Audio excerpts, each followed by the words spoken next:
Copa আমেরিকার প্রথম ম্যাচে কানাডার বিপক্ষে শক্তিশালী একাদশ নিয়ে মাঠে নামছে আর্জেন্টিনা।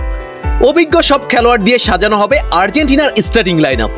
তবে ডিফেন্সিভ লাইনআপে ক্রিস্টিয়ান রোমেরো ও লিসান্দ্রো মার্টিনেজের উপরেই ভরসা রাখছে আর্জেন্টাইন ম্যানেজার লিওনেল স্কলোনি। কানাডার বিপক্ষে আর্জেন্টিনার স্টার্টিং লাইনআপ কতটা ভয়ঙ্কর হতে যাচ্ছে, এসবের আন্তপান্ত নিয়েই থাকছে আজকের প্রতিবেদন। বন্ধুরা, কোপা আমেরিকার উদ্বোধনী ম্যাচে আর মাত্র 2 দিন পর মাঠে নামতে যাচ্ছে আর্জেন্টিনা। এই ম্যাচকে সামনে রেখে ইতোমধ্যে কঠোর অনুশীলনে ব্যস্ত সময় পার করছে মেসি ডি মারিয়ারা।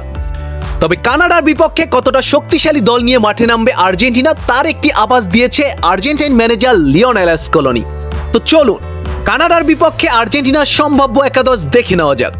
বন্ধুরা, পুরনো 4-4-3 ফরমেশনে এই ম্যাচে দল সাজাবে লিওনেল স্কলোনি। একাদশে গোলকিপার হিসেবে থাকবেন বর্তমান বিশ্বের সেরা গোলকিপার এমিলিয়ানো মার্টিনেজ। তবে ডিফেন্সিভ লাইনআপে কিছুটা পরিবর্তনের আভাস দিয়েছেন স্কলোনি। অতামেন্ডি ও আকুনাকে বেঞ্চে বসিয়ে শুরু একাদশে থাকতে পারে লিসান্দ্রো মার্টিনেজ ও নিকোলাস ট্যাগলিফিকো।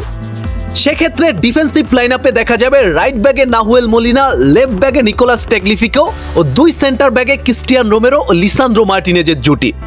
বন্ধুরা, তাছাড়া আর্জেন্টিনার মিডফিল্ড বর্তমান তারকায় ঠাসা থাকলেও বিশ্বকাপের সেই পুরনো মিডফিল্ড ত্রয়ী দিয়েই দল সাজাবে স্কলোনি।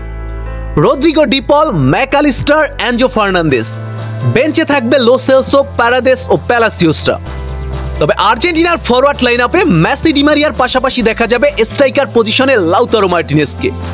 সেক্ষেত্রে নাম্বার 9 পজিশন থেকে বেঞ্চ হতে পারেন হুলিয়ান আলভারেজ এবং সেকেন্ড হাফে মাঠে নামার সুযোগ পাবে স্টার বয় আলেহান্দ্রো গার্নাচো। ম্যাচের শেষ 20 মিনিট খেলার সুযোগ পাবে এই ইয়াংস্টার। বন্ধুরা, এছাড়া এই ম্যাচে সুযোগ মিলতে পারে আর্জেন্টিনার আরেক ইয়াংস্টার ভ্যালেন্টিন কার্বোনির। কানাডার বিপক্ষে আর্জেন্টিনার সম্ভাব্য একাদশ দেখে আপনাদের কি মনে হয়? আর্জেন্টিনা কি পারবে কানাডার বুকে কাঁপন ধরিয়ে দিতে? কমেন্ট বক্সে আপনাদের মতামত লিখে প্রকাশ করুন। আর হ্যাঁ, আর্জেন্টিনা ফুটবল রিলেটেড নিত্য নতুন সকল আপডেট পেতে আমার চ্যানেলটি সাবস্ক্রাইব করে পাশে থাকুন। ধন্যবাদ।